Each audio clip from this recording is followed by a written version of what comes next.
On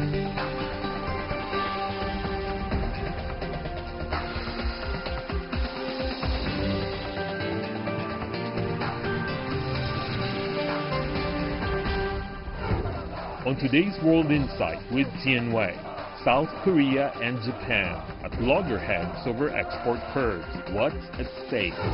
And the real situation on the ground of the Sino-African partnership. A SOAS University of London study sets the record straight.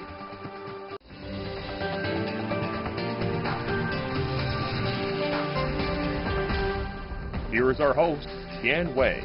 Hello and welcome to World Insight, coming to you live from Beijing. We begin our show in Seoul, South Korea, where a senior American diplomat is on a visit on Wednesday. But the dispute between South Korea and Japan, both U.S. allies in East Asia, has overshadowed the visit. The row between those two countries worsened earlier this month when Tokyo tightened controls on tech-related exports to South Korea. Before we get down to our discussion, take a look at this backgrounder. Two neighbors in East Asia in the middle of a trade row. A visiting U.S. diplomat on a mission to help fix the dispute. U.S. Assistant Secretary of State for East Asian and Pacific Affairs David Stilwell held several meetings with South Korean Foreign Minister Kang Kyung-hwa and many other South Korean officials in Seoul on Wednesday. Souring ties between Tokyo and Seoul were on the top agenda. I concretely explain our stance and still world fully understands the seriousness of this issue. The truth is, no significant issue in this region can be resolved without cooperation between our two allies, Korea and Japan. So fundamentally, the ROK and Japan must resolve these sensitive matters, and we hope that resolution happens soon. The United States, as a close friend and an ally to both, will do what it can to support their efforts to resolve. Earlier this month, Japan tightened restrictions on the export of 3 sensitive materials used in high-tech products to South Korea, claiming the illegal transfer of these materials to the DPRK.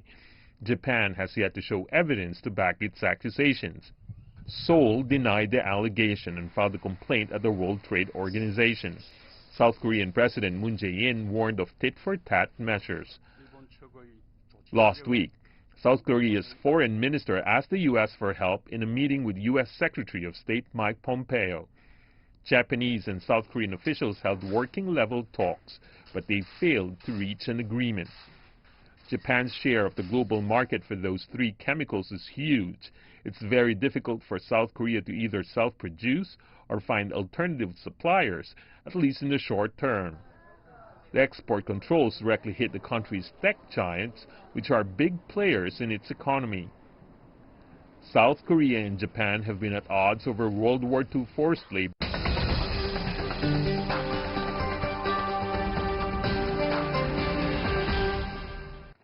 So what are likely to be the repercussions of the trade dispute between Japan and South Korea? Let's loop in our panelists.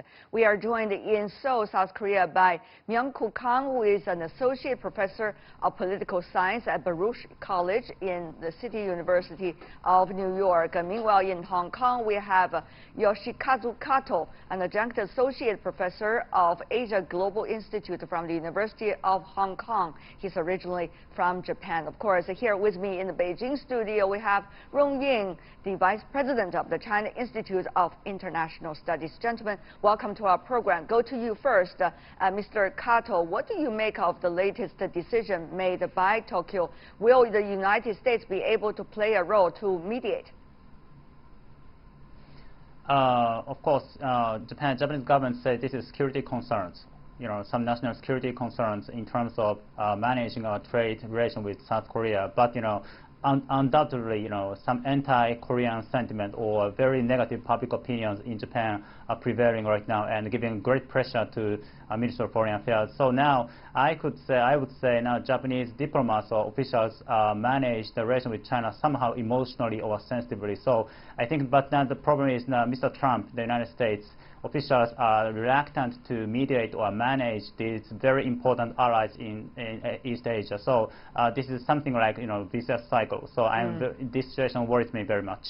Professor Kang, I understand that South Korea has already sued Japan in the WTO, but that could take quite some time. Meanwhile, the bilateral relations are deteriorating severely, as we have seen over just the past 2 weeks.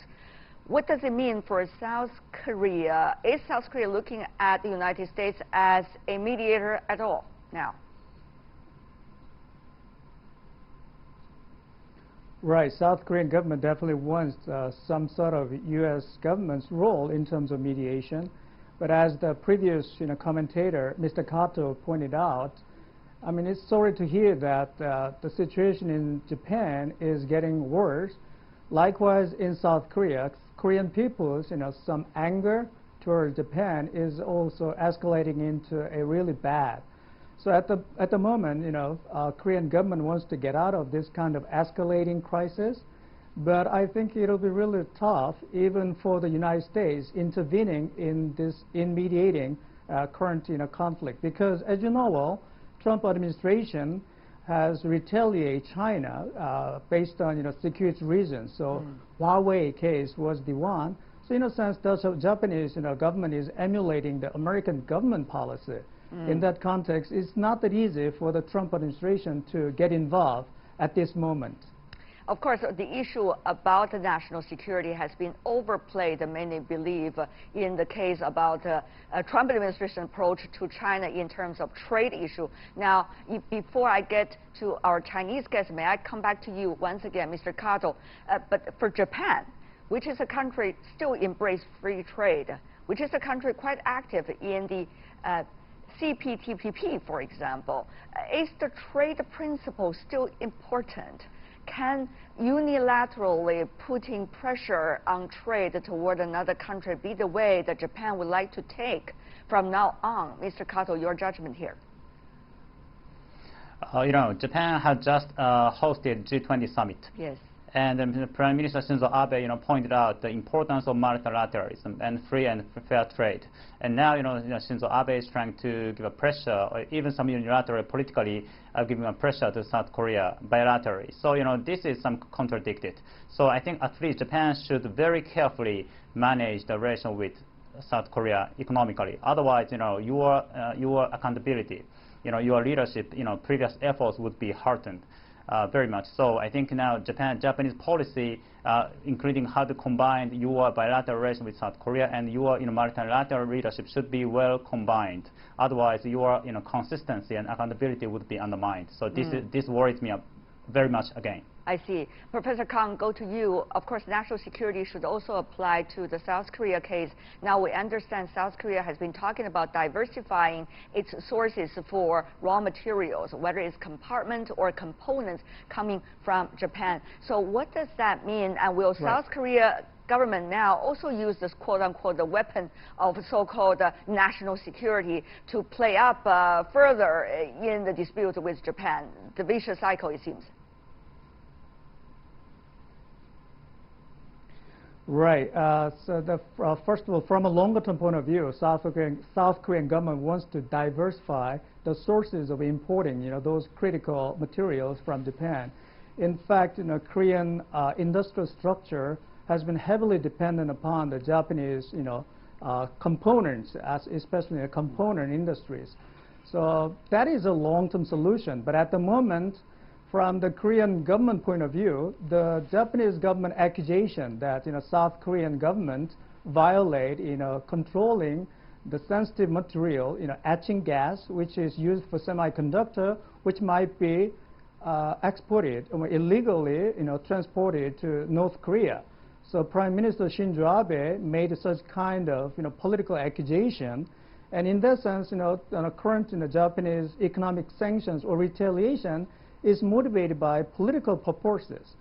So that is real worry. And at the same time, it takes time to diversify the sources of import from Japan. Because, for example, semiconductor-related two materials, right now the Japanese government tried to regulate more than 90% of material imported from Japan. Yes. So Korea's heavy dependence on the specific material makes it really vulnerable for the Korean semiconductor industry at the moment. Yes, indeed. So there seems to be several layers of things. Mr. Rong, if I could comb through together with you what the two other gentlemen just illustrated, there is bilateral relations, there's history and trade issue, there's also other issues, for example, about what the U.S. role will be between the two allies. There's also, which I really want to ask you about, the North Korea issue, since that was being mentioned in some of the answers. Now, at this point, it is still a third-party issue. However, we understand another complicated issue involved here is next month, South Korea and the United States likely to have a joint exercise, a military exercise, and therefore Pyongyang took it offensively and suggesting if that were the case, the nuclear test could continue. Now, it seems that one thing involved with another thing, all entangled together in this region. Indeed, I think this development is bringing a lot of factors into a kind of entangled thing. Which and it's very fast. And very fast indeed. I think first and foremost, I would say that this is very unfortunate and regrettable for the two economies, I mean, which are also close allies of the United States, to engage such a kind of trade dispute. And as far as the China is concerned, I think they are all very important neighbors and trading partners. China does not want to see. China hope that they would find a way to solve their problems, and that is the least China, as is Chinese and Americans are trade with. Regarding to the North Korea issue, the interesting thing, or if not interesting, I mean the thing is that North Korea, I think, as when the issue, the conflict, the trade broke up, North Korea, the official media also came up a very strong statement condemning Japanese sort of policy. It's kind of echo with the South Korea's sort of stance. And of course, to make the matter worse is that as we were just feel relaxed in some way that the situation coming down, now we have the new sort of sign of tension. And this is also because make the matter worse or complicated is that this dispute involves those sides actually are playing the card of North Korea, whether accusing or counter-accusing each other to I mean, of diverting that material to North Korea. One of the things, Mr. Kato, one has to point out is that there has been a lack of concrete evidence, at least being shown to the public now from the Japanese side, of that accusation towards South Korea side, so-called exporting these materials legally or illegally to North Korea. Now, the South Korean side have said if there were evidence, South Korea would apologize. But if there were not evidence and was wrong accusation, Japan has to apologize to South Korea and also to make it known to the rest of the world. Now, Mr. Kato, what do you make of the current situation? Is there a way out if we can be constructive? I think now, very regrettably, between two governments in Japan and South Korea, there are a lack of mutual trust and social conflicts in two societies. And actually, as you mentioned, some North Korea, some issues, illegally exported to North Korea. I mean, South Korea's chemical, components. Actually, the Japanese government, very carefully denied. Japanese government has never said to that or something like that. But in these very sensitive issues, now two sides are lack of confidence and trust. So I think now I'm very very serious situation. Not only public opinions. This is this has been lasting for a long time. Social conflicts between two sides. But now the two governments. Previously, we have shared basic common interests and value systems, and both of them are allies of the United States. So we should face to the reality together. But now the governmental communication are lack of trust. So I think this is very much serious situation. The issue there, and also it coupled with the fact, as you said, Professor Kang, that there has been an absence of the United States as a result of the U.S. own actions, and therefore would not be legitimate for it to be the mediator, whether it's about trade issue or it's about the peace and security on the Korean Peninsula. But Professor Kang, if we can be a little bit constructive, is there a starting point at least as to how things can resolve in a way to begin with, Professor? Oh yeah, it's really difficult how to resolve the issue. But first of all, I think that we need to separate, entangle the complicated issues, one by one. So we'd better deal with so specific export regulation targeting semiconductor industry and mobile phone industry in South Korea, targeting Samsung Electronics and then Hynix, semiconductor company. So we'd better deal with that specific, a forced labor issue, and then after that we can deal with other related issues. I mean, so itemize and then each entangled issues, and then discuss a diplomatic discussion negotiation would be necessary. By the way, going back to your previous question to Mr. Kato, I think in the Japanese context, I think we need to take into account two dimensions. One is the domestic politics, and the other one is international dimension in dealing with North Korea. In the Japanese domestic context, coming House of Councilors election is very critical, because the coming election result will have significant impact of Prime Minister Shinzo Abe and LDP's coming revision of the Constitution. So in that sense, North Korea, or Korea Basin can be a kind of rallying point, mobilizing domestic support base for the conservative, political groups in Japan. Second is international dimension is that from the Japanese government point of view, ongoing engagement or any kind of deals between North Korea or United States or inter-Korean reconciliation, that will not be welcomed at all, because Japanese abduct issue has been excluded in this negotiation process. And in the Japanese context, Japanese people are still really worried about North Korean long-range missiles and nuclear weapons. So from the Japanese point of view, maintaining the status quo. Status quo means that division of the Korean Peninsula and then no substantive engagement between the United States and North Korea. They can be a critical interest for the Japanese government. So in that sense, Japanese government wanted to maintain a kind of ongoing, status quo.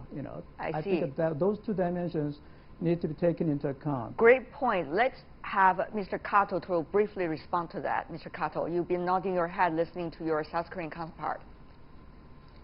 I agree with Professor Kang. Japan is a status quo power in this regard. So we hopefully, we could be, we can work together and maintain, the peace and basic prosperity in this region. So of course, Prime Minister Shinzo Abe wants to exercise more leadership and even visit Pyongyang and meet Kim Jong-un. This is Mr. Abe wants to do. But now, as Professor Kang pointed out, now Japan Prime Minister Abe is facing the election. So now, his action and behavior would be influenced by this politically, motivated situation. So that might be, some uncertainty for our negotiation with South Korea side. I hate to do that, but I have to add another layer of complicated issue there. Mr. Rong, here in Beijing, the South Koreans already take the Japanese to the WTO. However, we all know that the appellate body of the WTO, which is the body for trade dispute, will not likely to have much power beginning from early next year as a result of lack of judges. The U.S. right now has been refusing to approve new judges as a result. So, which means there is no, quote-unquote, both recognized third party, internationally recognized also, that can be the mediator or can be the one that would be able to say fairly about trade issues. What does that say to you, and how is that going to complicate this very critical bilateral relation between South Korea and also Japan? Well, indeed, I think both Japan and South Korea really have to sit down and talk about these issues, and by taking into account. Because they're being left alone. All they can do now is to sit together face to face. There's no others that can help them anymore, right? Exactly. Is that what you're saying? Exactly. You said it so diplomatically, sir. Exactly. I think the two sides certainly should sit down, and by taking into account the overall situation that has been discussed, and the import, I think, the sense and make sure that they have a clear idea of the sense of responsibility of the issues. And of course, as Japan, as the country that start this process, personally, I feel that should take the initiative, if I can say. And the United States... Is it because you've been working in Japan for several years and you knew how things could evolve over there in the culture? It's nothing to do with culture. It's more to do with politics. And the maturity of a country when facing up these questions. But Mr. Kato just said it is the election season. You know what's going to happen during an election season, right, Ms. Rong?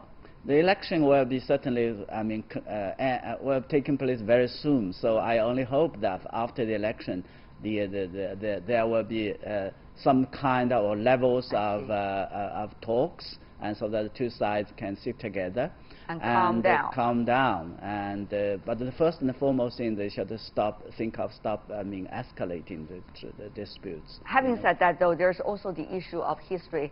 Once again, I hate to do that, but there is another layer of it, which Japan, at least in some of the public debates, Professor Kang has been mentioning about that the South Korean court was asking the Japanese companies to further compensate those who were suffering during the Second World War, while the latter party believed they have already done it earlier. So, Professor, when history, very emotional issue, come into being now in this bilateral relations, once again, what does that mean for the South Korean administration to maneuver within the politics of the country?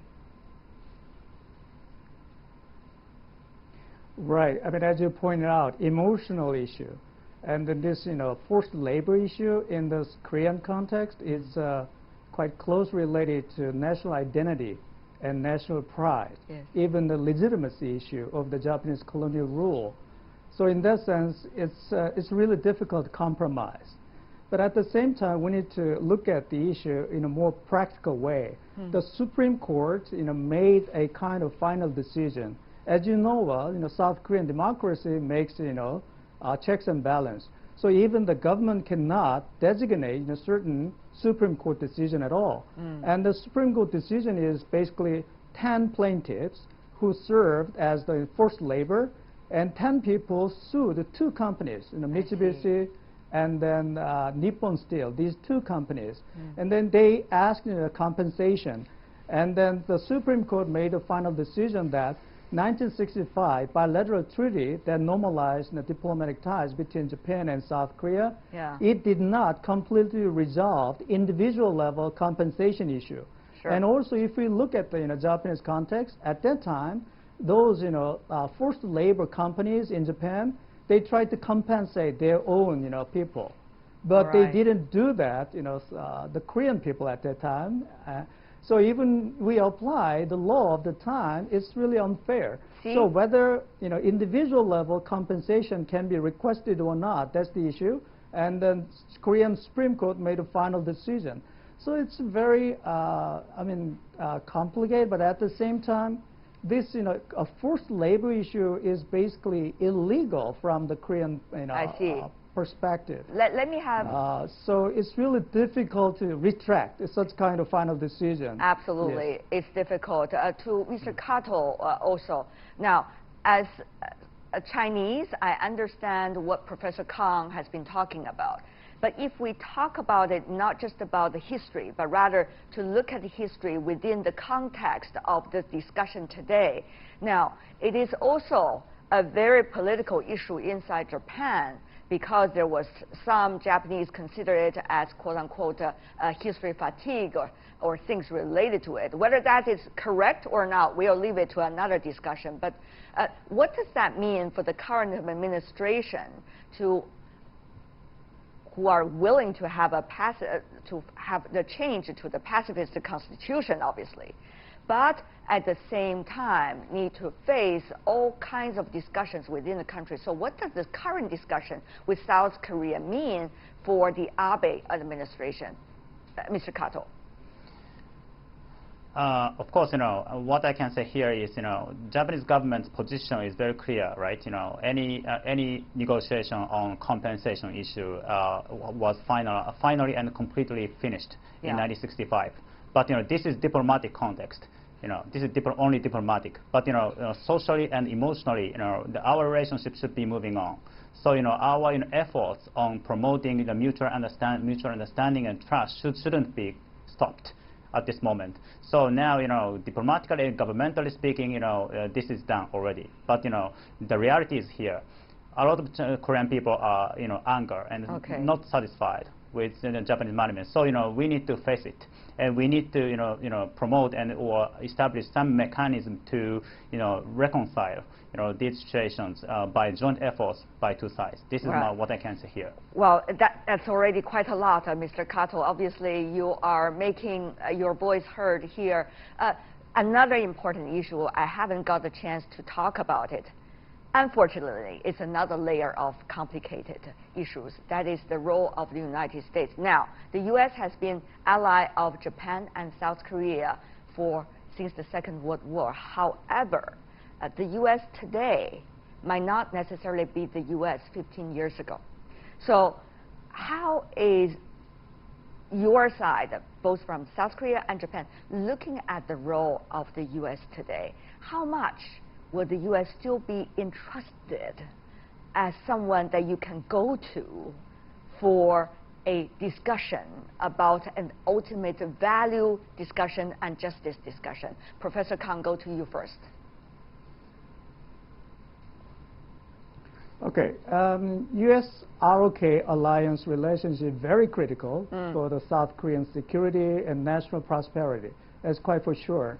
So many South Korean people genuinely believe in the value of the U.S.-ROK alliance. But at the same time, we need to take into account that many Korean people feel that after the end of World War II, United States treat Korea in general, in an unfair way, probably because of ignorance. As you know, San Francisco Peace Treaty that concluded the Pacific War in 1952, both Koreas were not invited, and our current, People's Republic of China's government was not invited at all, and then Russia, at the time, Soviet Union, participated and then withdrew. So the San Francisco Peace Treaty, it was absolutely incomplete in terms of concluding the Pacific War.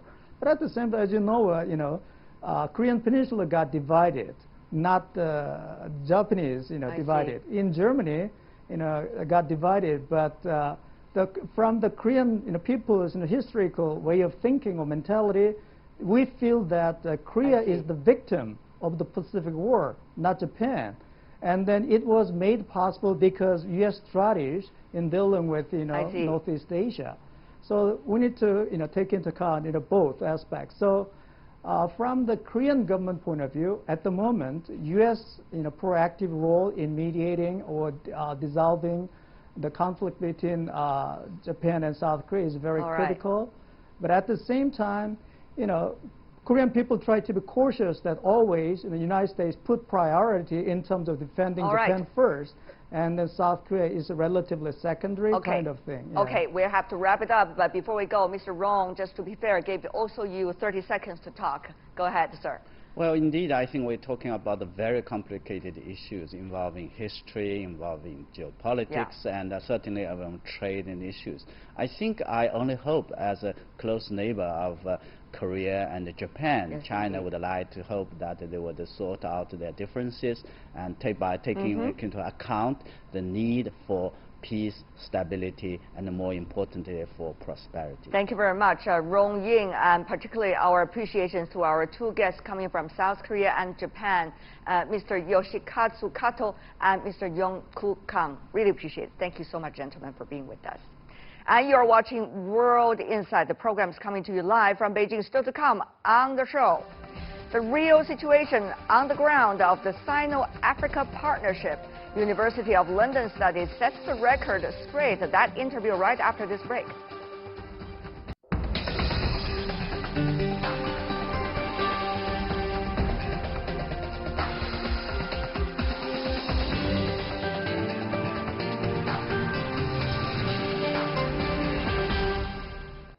Welcome back. You're still watching World Insight with me, Tian Wei. The program coming to you live from Beijing. China has been Africa's most important partner, with trade growing at 20% each year. But some were quick to cast the Sino-Africa partnership in a negative light instead of determining the facts, the beneficial impact of Chinese investments on the African continent. Take a look at this report first. Decades, China has been Africa's largest trading partner, with deep ties in trade, investment, infrastructure, and financing. But some critics find China's presence in Africa as a form of neo-colonialism. There were narratives that demonized China's presence in Africa, accusations of ensnaring African countries in the so-called debt trap, launching infrastructure projects that only employ Chinese workers, and complaints of little paid and lack of skilled training. The reports of the real situation on the ground, based on factual studies in recent years, reveal true stories beyond Sino-Africa relations. One of the most comprehensive reports was led by a professor from the University of London, which set the record straight.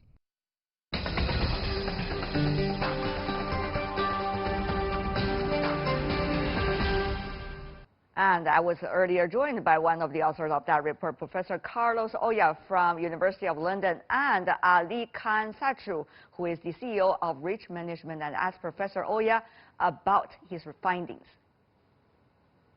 The proportion of local African workers in the workforce was much higher than usually assumed. For Ethiopia, we estimated that 90% of the total labor force was Ethiopian in Chinese firms. For Angola, it was about 75% on average for all the firms included. So much higher than the usual perceptions. And those who were not Angolans or Ethiopians were basically hired in positions of management, skilled labor, engineers, and so on. So what this also shows is that there are important differences between countries when you contrast Ethiopia and Angola. We basically compared companies from different origins within the same sector. So in Ethiopia, for example, we looked at light manufacturing, so textile and garment, as well as leather products, and that's for the manufacturing sector. And for construction, infrastructure, we focused on road contractors. This is because road construction is one of the areas where Chinese firms have been particularly important in the Ethiopian and Angolan market, but also one area where you find companies of different origins also operating there. Mr. Sachu, you've been listening attentively to your colleague talking about what he found out in the two countries. Now, is his impression or the result of his research comparable to your personal experiences in Africa? Obviously, there's been a lot of propaganda about the Chinese penetration of the continent, and I think quite a bit of exaggeration. The types of stories we've heard in the newspapers is that China has sent out some of its prisoners who've been sent to Africa. So we've had a lot of that noise, which I think has colored, you know, the more scientific interpretation of what's going on. Since both of you said something in the same logic, that there were misperceptions, there were propaganda against the Chinese presence in Africa, but many would really wonder genuinely, why? I think part of the problem is also that it is, for many countries, the first time that they confront the presence of Chinese firms in new sectors. So it's also an issue with the new sectors and the kinds of work cultures that come with the new sectors. Unfortunately, there is always a tendency in media towards you know, what we call a methodological nationalism. So things that are basically intrinsic to, for example, industrial capitalism, industrial work, they are then linked to the nation, the origin of firms, whether these are Chinese or Indian and so on. And that's, I guess, because it sells more. These kinds of news sell more. I mean, if you say that they found prison labor in Chinese firms, this is something that is going to make the news. Whereas if you basically tell a sort of mundane story about normal working conditions in Chinese work sites, this is not going to sell in some newspaper or media outlets. But the other thing is why people would believe if these were propaganda. Was there, shall we say, fertile ground for this, or rich ground for propaganda to spread around about the Chinese presence in Africa? And why is that, Mr. Sachu? Things have changed, but 20 years ago the Chinese point of view was not being carried on this continent. The media structure was such that it favored more the Western perception.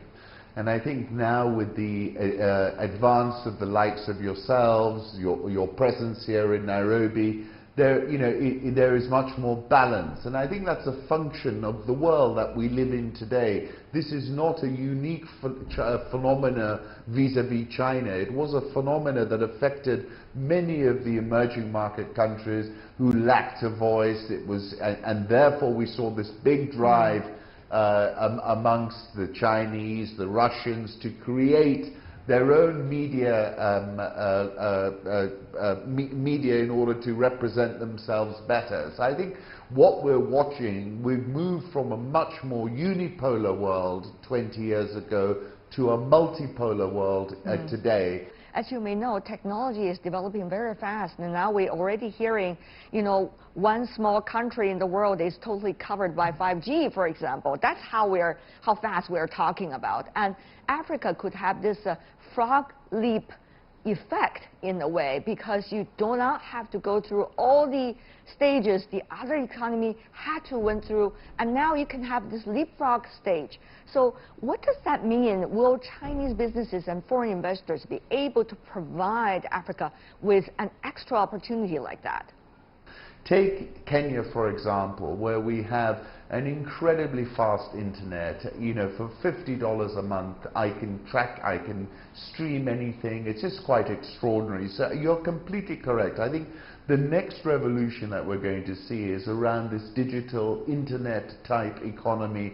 This was the point Jack Ma made of Alibaba when he visited Nairobi and people were complaining about the state of our roads, and he turned to everybody and said, but you've got the fastest internet. That's the 21st century infrastructure that you need. So I think you're completely correct. The leapfrog, theoretically, if you look back at China's history, very similar to what we're seeing happen here. Deng Xiaoping, became a low-cost manufacturing base, invited in foreign capital, what was that, 30, 40 years ago, and look at where you are now. So I think there's an opportunity to actually compress what China experienced into a shorter space of time here on the continent, and I think China has an important catalytic role to play in that compression and in that leapfrog. And of course, the Belt and Road Initiative, as we all know, is in a way playing a role trying to bridge all the possibilities, but that, of course, still have a big potential to develop in the future.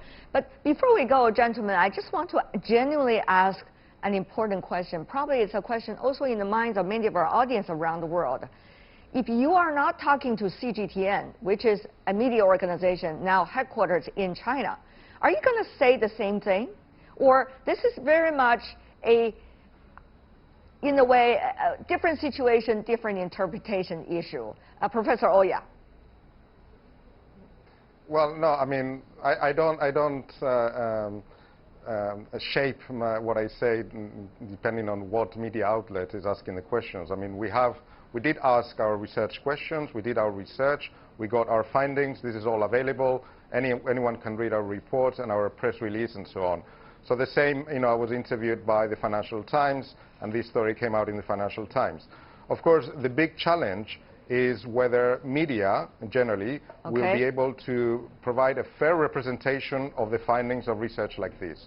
I think that is the first thing. So Obviously, I would say the same exactly in any other media outlets. And I think there's an opportunity also for Chinese institutions, authorities, embassies, and so on, to engage with this kind of research, with more objective, rigorous, solid research, so that these kinds of misrepresentations are probed and are challenged by, the actual data that come from the ground. Thank you, sir. So Mr. this Satru? is actually quite important. Okay, Yeah. Mr. Satru, what about for you? I think, the Chinese media itself is sometimes slow to react. I read, for example, the FOCAC speech in 2018 by President Xi Jinping, and, he clearly signaled a very major pivot in that speech. He talks about vanity projects, etc., but that was not really picked up. So just to end, to just say, it's also about the type of questions were asked, and then I think, there is a positive story to be told, but we're better off analyzing it as objectively as possible. Exactly. Ali Khan Satru, Carlos Oya, thank you so much, gentlemen, for your input and your straightforward opinion. Thank you. And that is all the time we have for today. If you'd like to see more, try to find us, World Insight CGTN, into your search engine, or check out our YouTube channel. Follow us on Twitter, Facebook, and Sina Weibo. From me, Tian Wei, and everyone on the World Insight team, thanks for watching. Tune in again next time for more insights across China and around the world. Bye for now.